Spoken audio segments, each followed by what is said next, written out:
दिल्ली के ट्रैफिक में हर दिन हजारों लोग फंसते हैं। इस वजह से कोई अपने ऑफिस देर से पहुंचता है तो कोई घर।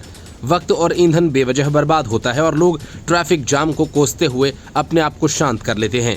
ये ट्रैफिक जाम कहीं सड़क खराब होने की वजह से लगता है तो कहीं निर्माण कार्य की वजह से, तो कहीं वीआईपी मूवमेंट्स की वजह से, लेकिन भुगतान आम जनता ही को करना पड़ता है। लोगों की मुश्किलों को कम करने की जगह आम आदमी पार्टी की सरकार लोगों पर ट्रैफिक टैक्स लगाने की तैयारी में है। मतलब कि जाम में आप फंसें, अपना वक्त और ईंधन दोनों बर्बाद करें और ऊपर से इसका टैक्स आतिशी मरलेना को दें। केजरीवाल की पार्टी की सरकार ट्रैफिक जाम जैसी आपदा में पैसे कमाने का अवसर तलाश रही है। हालांकि मोटर वाहन अधिनियम में ऐसा कोई प्रावधान नहीं है। ऐसे में आतिशी मरलेना मोटर वाहन अधिनियम में बदलाव करेंगी, तभी जाकर लोगों से ट्रैफिक टैक्स वसूला जा सकेगा। दिल्ली सरकार एक नया प्लान बना रही है।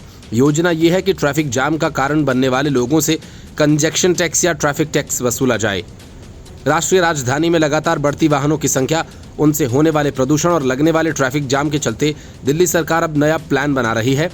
इसके तहत इस समस्या को कम करने के लिए कंजेक्शन टैक्स लाने की योजना बन रही है। जानकारी के मुताबिक दिल्ली सरकार ट्रैफिक जाम और प्रदूषण से निपटने के लिए शहर के 13 अहम रास्तों पर पीक आवर्स में टैक्स लगाने वाली है। इस नियम के तहत सुबह 8 बजे से 10 बजे से शाम 5:30 बजे से लेकर 7:30 बजे तक दिल्ली में दाखिल होने वाली गाड़ियों से कंजेक्शन टैक्स वसूलने की प्लानिंग चल रही है। रिपोर्ट्स के मुताबिक ये आइडिया लंदन, न्यूयॉर्क और सिंगापुर जैसे शहरों से लिया गया है। इस टैक्स से मिलने वाले पैसे का इस्तेमाल पब्लिक ट्रांसपोर्ट्स को बेहतर बनाने और सड़कों को दुरुस्त करने के लिए किया जाएगा। दिल्ली की आतिशी सरकार द्वारा बनाई गई इस योजना के तहत सरकार ये टैक्स मैनुअल तरीके से नहीं वसूलेगी, बल्कि फास्टैग का इस्तेमाल करेगी।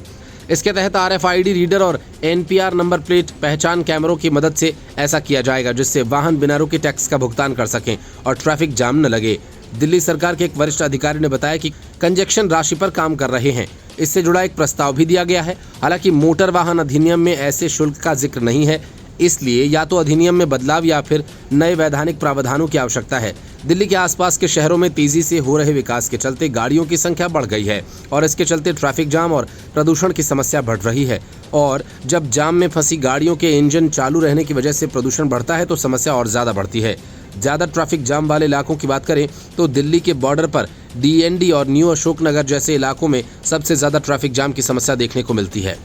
Bureau report, news of India.